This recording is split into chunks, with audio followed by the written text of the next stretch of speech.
objectif être le prochain Mansa Moussa. Donc en fait, la bonne question qu'on peut se poser, c'est quand est-ce qu'il faut vendre ou est-ce qu'il y a un bon moment pour vendre en fait. C'est surtout ça. En fait, il faut vendre quand on n'a plus d'affiliation avec la valeur, quand on n'a plus d'affiliation avec l'entreprise ou avec les valeurs de l'entreprise. Par exemple, on va dire que Dassault, si je sais pas, il y a une vente d'armes qu'on n'aime pas, ou ça profite trop à la guerre, à des centaines de civils tués. Enfin, on peut vendre tout simplement l'entreprise.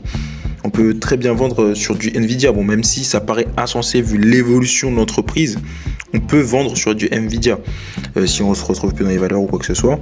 Après, il faut voir par rapport aussi au contexte économique. On va imaginer que Donald Trump, ça n'arrivera jamais, rassurez-vous. Donald Trump ferme les frontières, même Internet, en fait, tout simplement, ça fait style Corée du Nord. Là, forcément, il faut vendre Nvidia. Même si après, ça va réouvrir, ça sera plus jamais comme avant. Ça risque pas de réouvrir du jour au lendemain. Donc, forcément, il y aura du retard de la parité Nvidia, moins compétitif, etc., etc. Après, voilà, il faut aussi regarder le contexte, tout simplement.